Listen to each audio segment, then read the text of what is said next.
So yesterday was my 30th birthday, and before that, like a few days before that, my mom took me to Cost Plus and to Barnes and Noble in Sacramento. But I filmed a video with that, but I was just really tired when I got home, so the quality wasn't good, so I deleted that video. But anyway, in that video, I talked about how I hauled Molka by Monika Kim.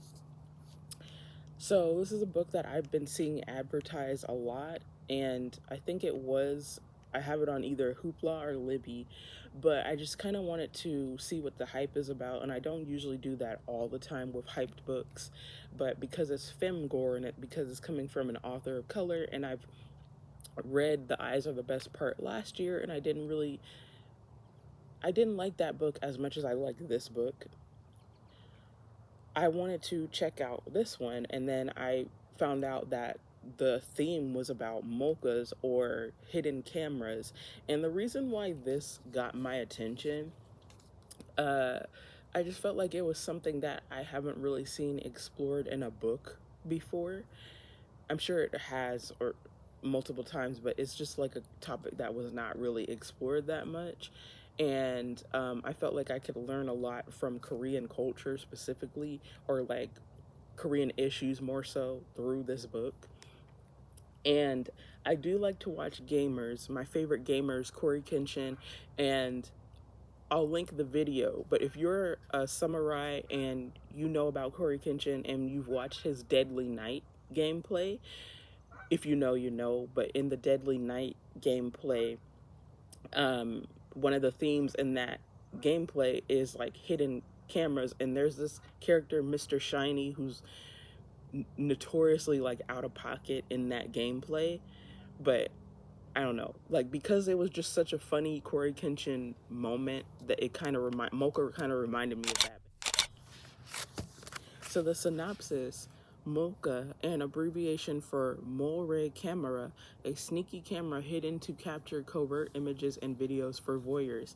From the award-winning author of The Eyes Are the Best Part, which the New York Times book review called violent, smart, gruesome, and wildly original, comes a gripping new novel that takes readers on a perilous journey into voyeurism, scandal, and female rage.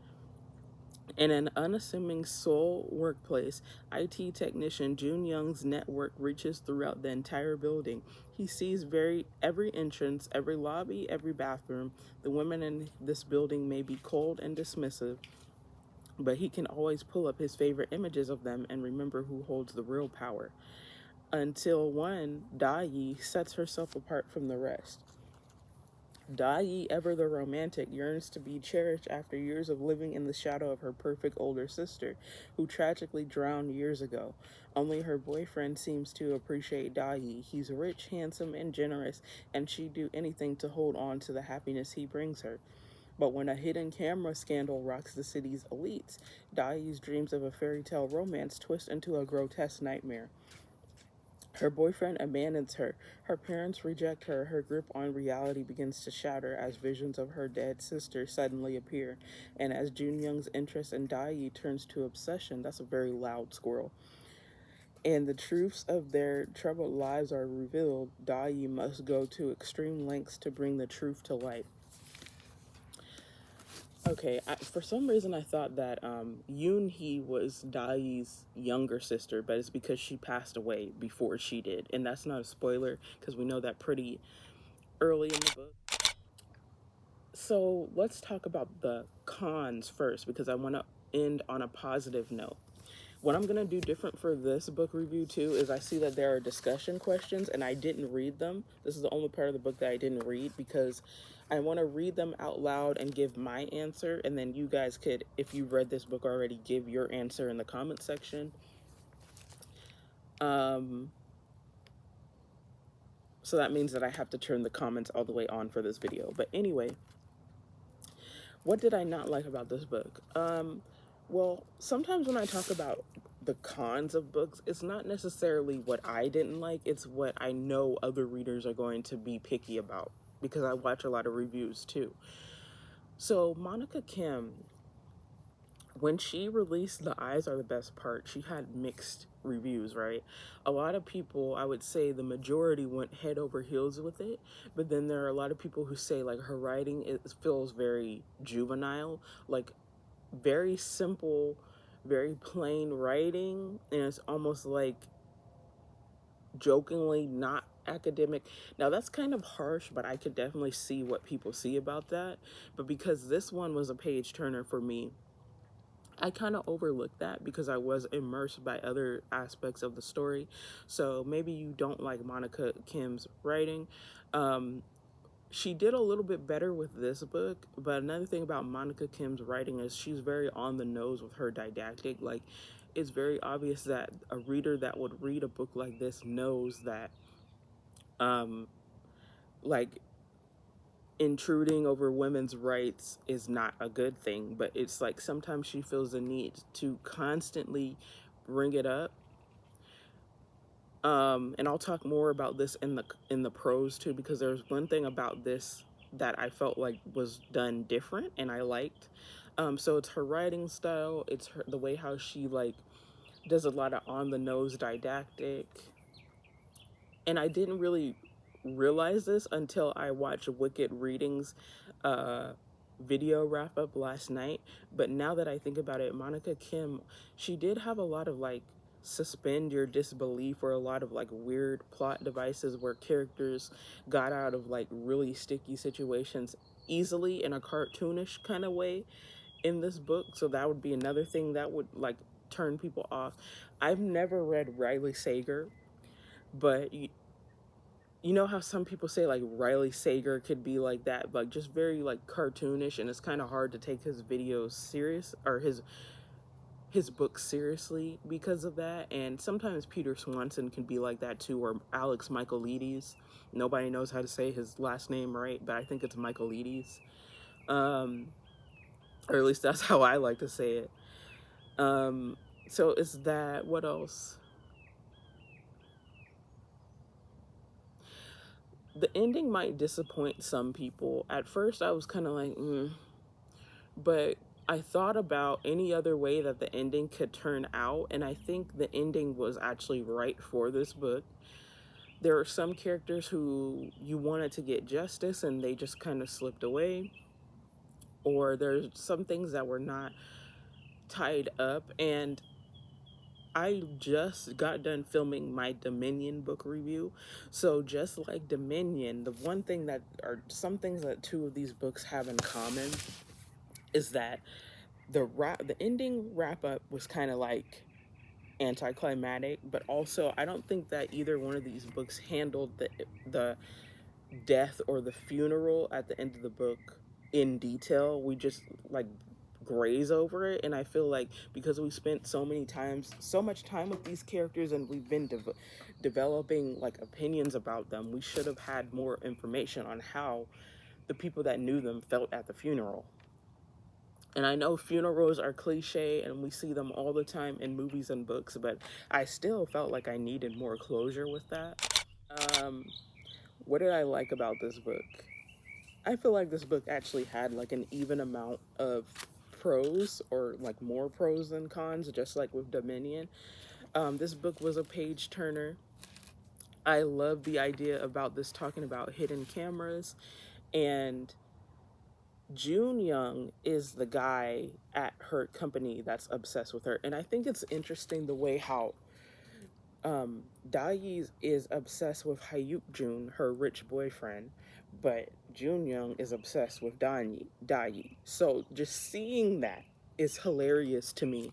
And I really don't know that much about Korean culture, and I'm not gonna pretend like I know a lot about Korean culture or Seoul just by watching Squid Game or Crying in H Mart, reading Crying in H Mart. But one thing that I've learned about like the way how Koreans like write their characters is just like very animated. And I feel like that's one reason why I let the cartoonishness slip in this book, because I was kind of like picturing these characters act dramatically like characters from Squid Game.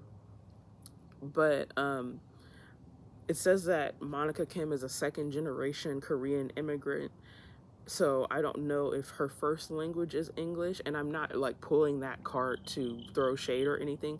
But another reason why I kind of gave this book grace with being like overly simple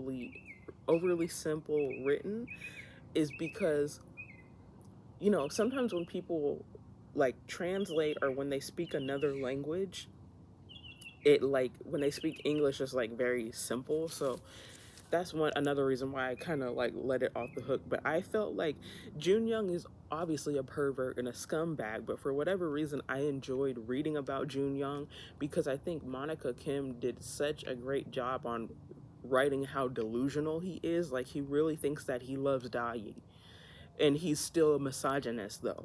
He doesn't love Dai, he's just lustful towards her. And I did like how we had a small snippet of what caused his voyeurism from his childhood. I like how Jun Young was not a 1D antagonist. I actually like that we kind of got a little bit of a backstory with him, and we know a little bit about his family dynamic, and it makes a lot of sense psychologically.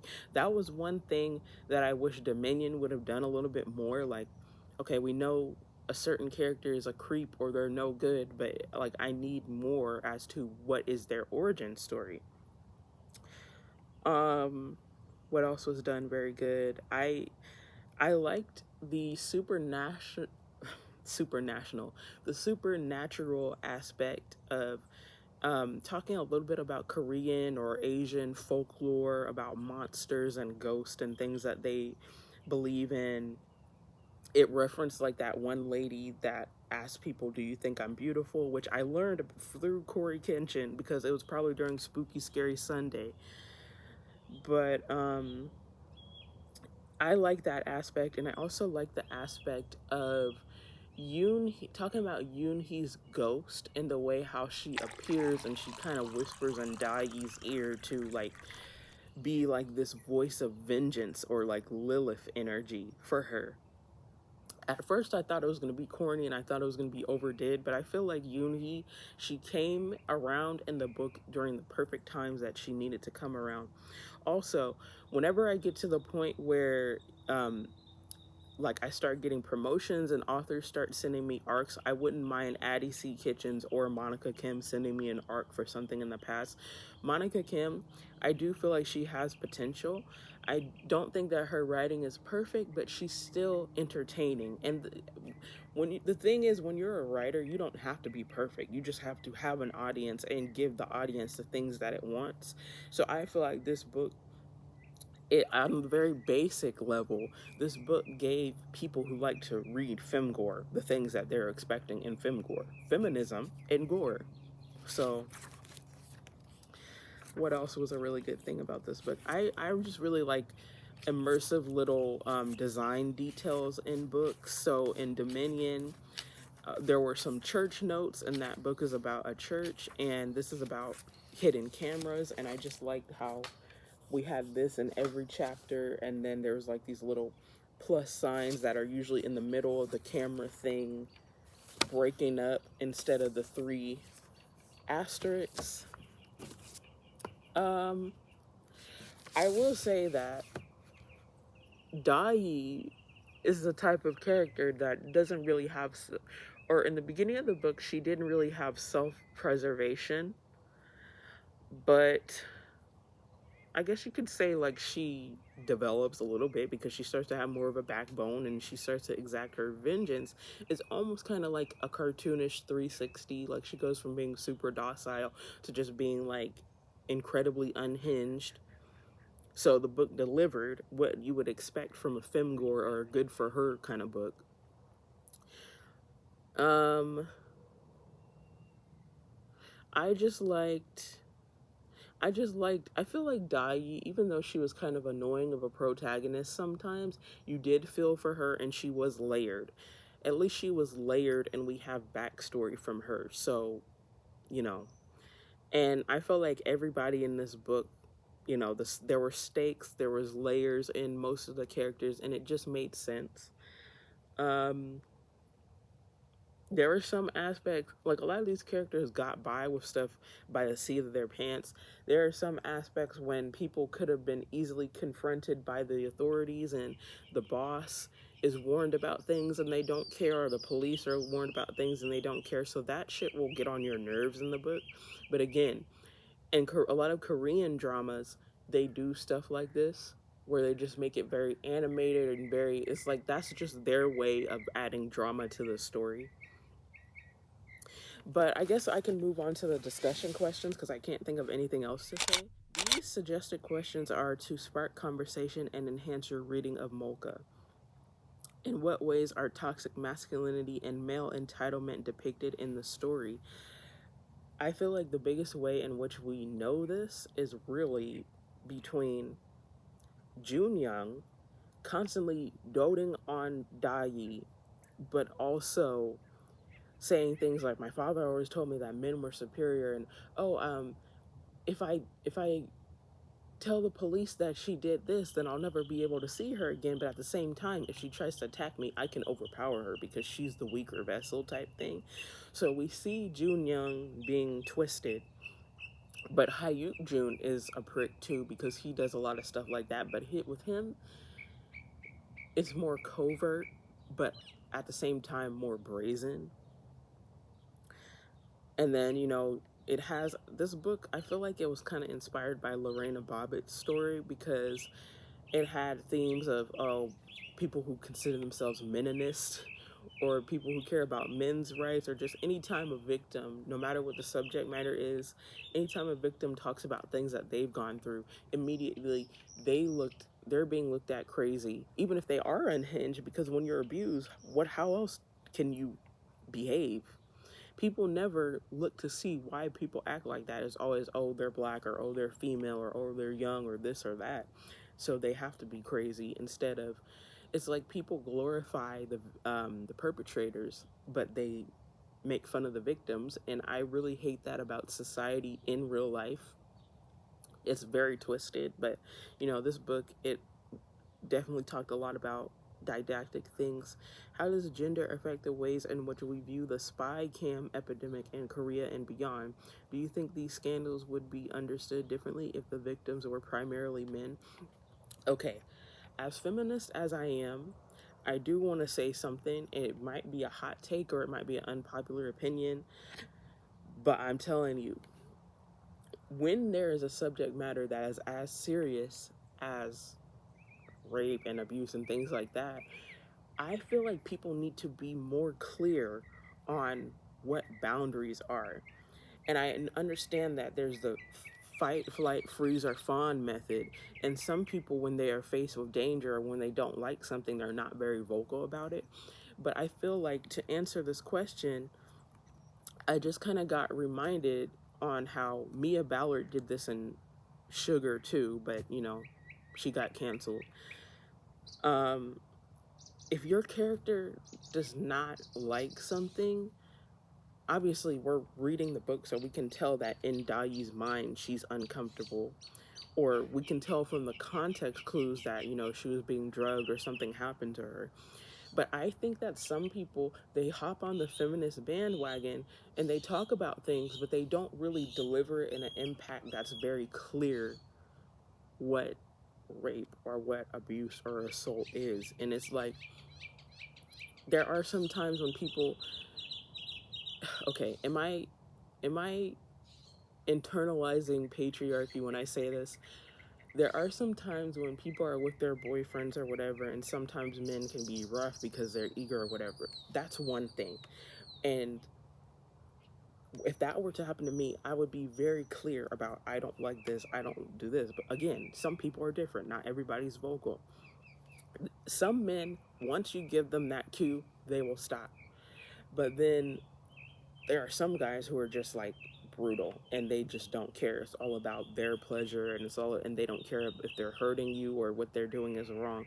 So I think that authors and screenwriters need to be more specific about what it is, because to be honest, not giving anybody the benefit of the doubt, but to be honest, that's the reason why this subject is so polarizing in the beginning, is because some people literally don't know boundaries, and it's because men are not taught boundaries. Women are taught things all the time, like don't go walking alone, even in sunlight. My grandma tells me stuff like that because we're raised to be paranoid, and we're raised to do things like wear slips, wear tank tops, make sure you don't wear hoop earrings that are this size. Like, we take so much precaution because we're taught that it's an internal thing. We're sensual, we lure men into carnal desires, but nobody ever talks about, you know, how the men aren't being taught about consent. And just because you are, oh, men are very visible, men are very physical too, we do whatever we want. That may be true, but that does not mean that you have to keep looking. It doesn't mean that just because you like breasts, you have to stare at everybody's breast type thing. So I think I've understood in real life from a very early age that there is an inequality on the things that we are told. Like, we give men slaps on the wrist and we say things like boys will be boys, even in like really violent areas. That was another thing that Dominion had in common with this, and I wasn't even trying to do a compare and contrast.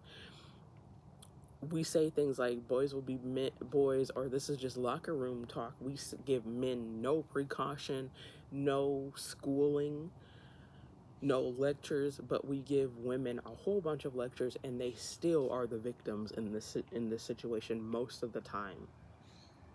So that's my answer for number 2.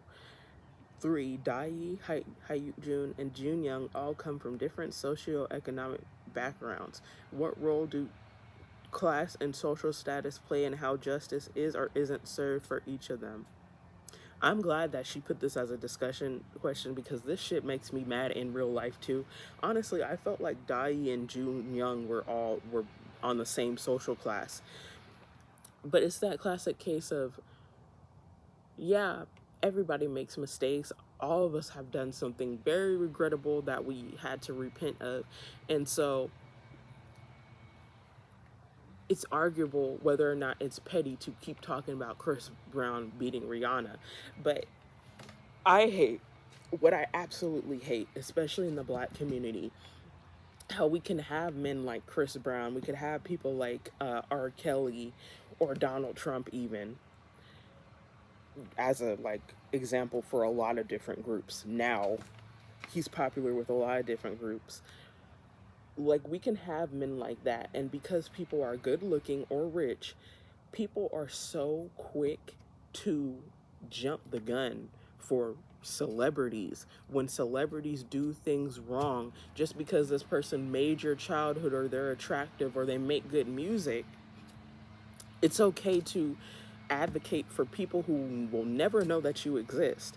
And yet, when someone on the news who looks like you, or looks like your cousin or your auntie or your sister even, and starts talking about how they were abused by people like this, you're more likely to support the celebrity than the person that looks like you. And that's just so fucking crazy to me that people do stuff like that.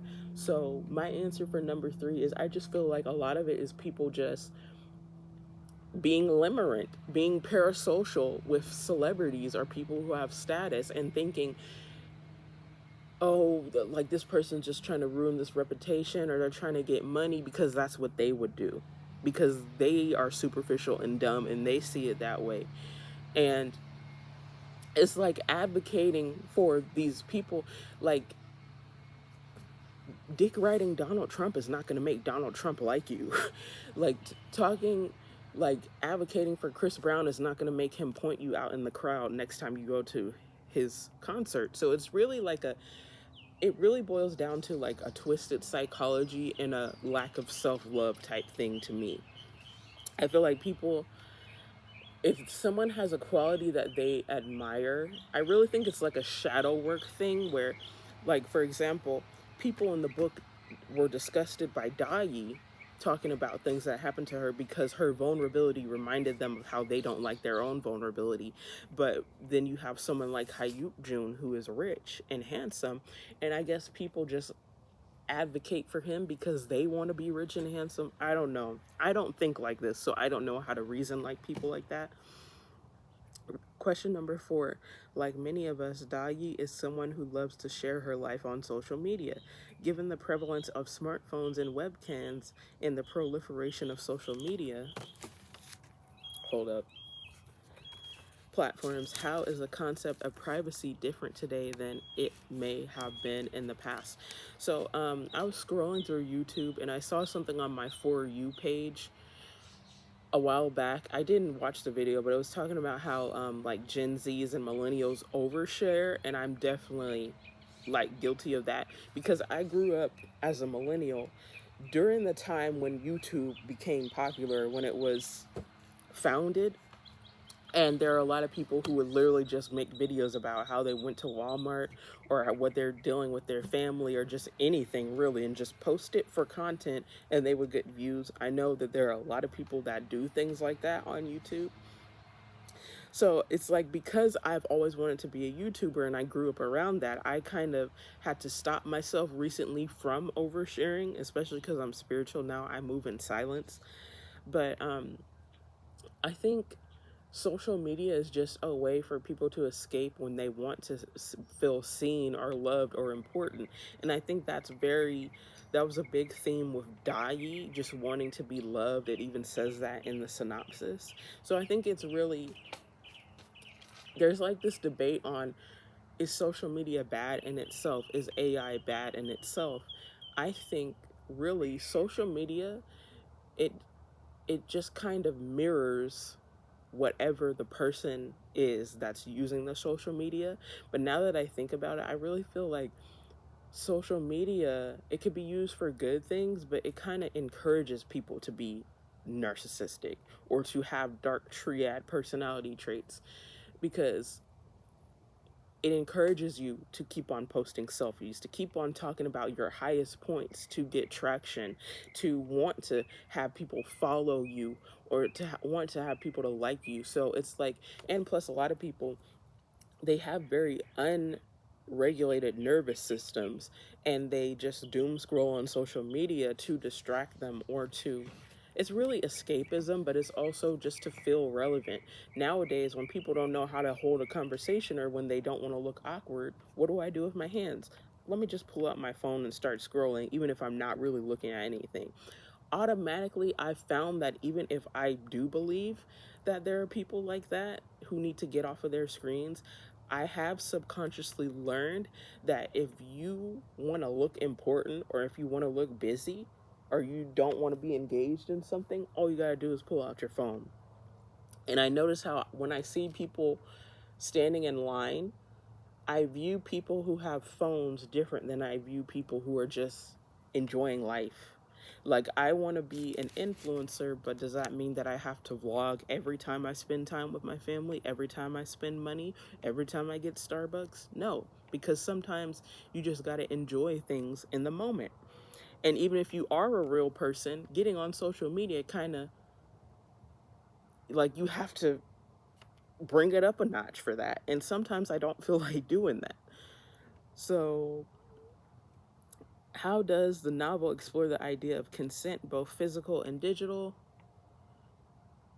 Okay, well,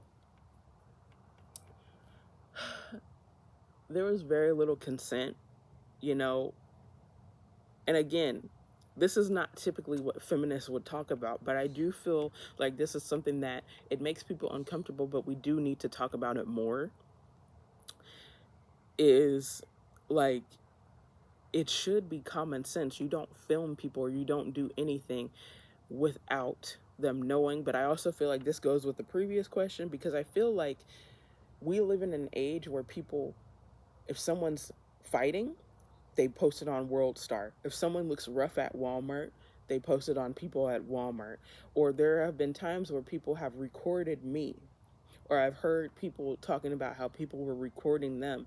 And it's like, people will do anything for a story. And there are some people who are narcissistic, or just some people who are sick in the head to the point where they don't have empathy, or they don't have common sense and common courtesy. They just want to do anything to make them feel better about their situation. And it really scares me that we have gotten to that point as a society. I know not everybody does that, but it seems like it's very common now. And just the fact that nobody can really have privacy anymore is just, I think social media has kind of, done that. And because Dai and Jun are pretty young, maybe they didn't think much of it, like filming. Sometimes Dai would flip the script and she would film other people. But it's like, I feel like with consent, people, the main thing is people have to be vocal. You cannot take body language when it comes to consent. Like, you have to vocally, if you want to do something that's kind of risky, you have to ask consent, especially if it's a man-woman relationship. And if there's something that someone is doing to you that is not making you comfortable, you have to vocalize that. So it's a two-way street when it comes to accountability. And you never want to blame the victims or ask the victims, why didn't you do this? Why didn't you do that? But I definitely feel like we need to not be politically correct, and we need to have all parties involved have some sort of accountability. But obviously the perpetrator has like 90% of the accountability. Do you think that those who watch and or share non-consensual spy cam footage are just as responsible as those who create it? Why or not? Hell yeah, they are. Hell yeah, they are. Because when you watch, I don't even know if snuff films are real. I'm pretty sure they are, but it's like, I don't know how real the deep or the dark web is, but I don't even want to research it because I don't want to end up being somewhere. But I find that to be absolutely sickening, even on like a very acute scale of just people just recording people. Oh, they're fat, or oh, she has short hair. Let me record them and show my friends so I could laugh about it. Like, that is just so cold and immature and stupid. And it's grown ass people who are doing that. But it's like, it doesn't matter if you weren't the person who killed someone. It doesn't matter if you weren't the person that raped them. If you take pleasure, or if you want to be entertained by another human being's misfortunes, you're a twisted bastard. You are just as responsible, because it's like, it's the same thing as people who think that just because anybody could be on social media, they could be on social media talking about racist shit, or like anti-Semitic stuff, or anti-woman stuff, patriarchal stuff. There's an audience for everything. But a lot of people, it's like, people watch other people because they sometimes see other people as having the bravery to do things that they would do themselves. And I feel like if someone watches toxic content, they are basically saying, yeah, I like that energy. I'm in favor of that energy. So while they're not physically there, they're still taking a part of it. It's like when two kids get in a fight in high school, the people who are around chanting, they're just as immature and stupid as the people, it depends on the person who threw the first punch, or the person who, decided to hurt somebody, especially if one of the people is innocent. In all of them, and sometimes there's like such a big group that it's hard to like find punishments for every person, because some people, there's like layers to how people are involved. But I believe crime and punishment all day every day when it comes to that. I don't care who it is. Okay, question number 7. After reading this book, do you consider privacy violations like the recording of spy cam videos to be isolated incidents perpetuated by individual bad actors, or the reflection of deeper issues in modern society? Why do you feel that way? Privacy violations like the recording of spy cam videos. Okay, I think there was one point in the book where Dai went to the investigators and he said, oh, that's a fake video or something like that. So I think that's what that's referencing. But I don't even think I need to answer that question, because I'm never going to, of course you gotta look for the facts, but anytime this involves like a human being claiming that something happened to them, I'm never gonna dismiss it. So that's like an irrelevant question to me. Um, and I guess that kind of goes with why I feel like I'm not sure if the dark web is real or not. I know that there probably are some people that have people on islands or sell organs or things like that, or the human trafficking is very real, but I just don't know how much of it is creepy pasta on the dark web and how much of it is real. And if it was real, why would you literally have a social media website that's easily searchable on the web on selling human dolls or things like that? I don't know. Maybe I need to watch a documentary on it, and not from National Geographic because they're phony.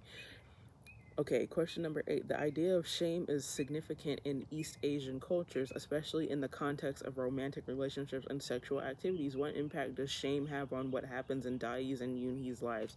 Okay, so I'm glad that I kind of, the book explored this too with Dai and Yoonhee, because Yoonhee, this is not a spoiler, Yoonhee commits suicide because she finds out that the boy that she was with got her pregnant, but he kind of didn't want to get involved with that, so she kind of went into depression.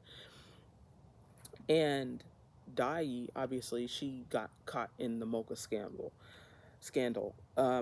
So I feel like the energy, I feel like this was something that was just in Black culture, but it just shows you when it comes to women all around the world, no matter what culture you come from, the energy of fast girl shaming or being afraid to talk about your sexual rendezvous or getting pregnant or even being sexually active, you get looked at a different way. Like you're taught to be ashamed, but the men can do the exact thing that you do, but I guess because men don't have soft body parts, they're not seen as temptresses, or I don't know, it's just like that theme of women being the weaker vessel or being inherently more sinful than men are, and so no matter what they do it's always their fault, when it's obviously that most of the time the men are the problem.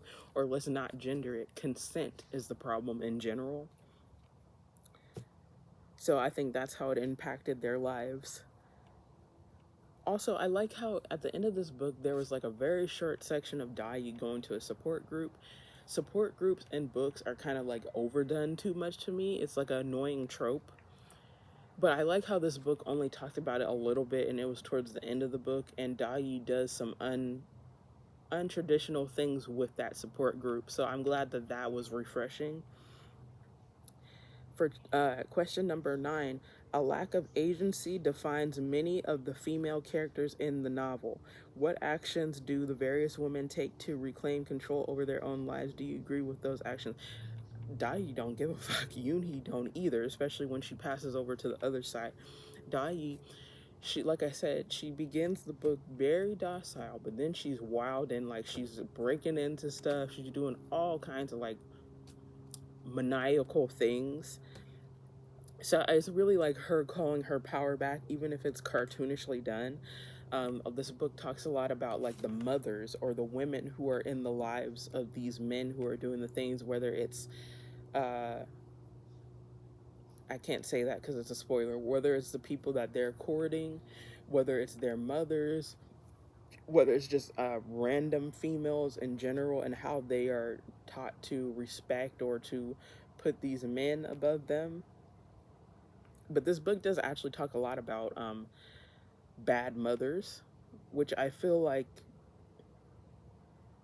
that was interesting, especially because we're bouncing back between Dai, Jun Young, and Hyuk Jun, so it's like we see the similarities on why they're all, or why certain characters are attached to other characters, is because similar trauma bond backgrounds.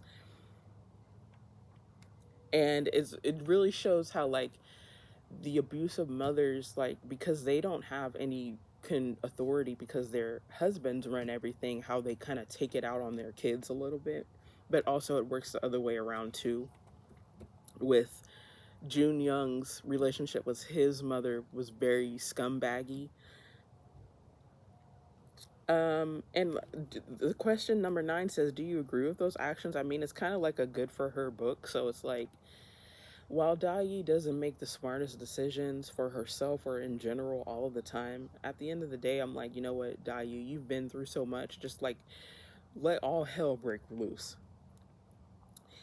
Um, Especially at a certain point in the book, Dai literally gets like in the head. Every man starts calling her a crazy bitch, so she pretty much might as well like live out that character archetype all the way. So yeah, sure, I'm for it, I guess, even if I didn't originally like the ending in the beginning. Okay, the last question. How did you interpret the ending of the story? From your perspective, did Dai win? If not, then who did? There's no way I can answer that without spoiling it. Without spoiling it.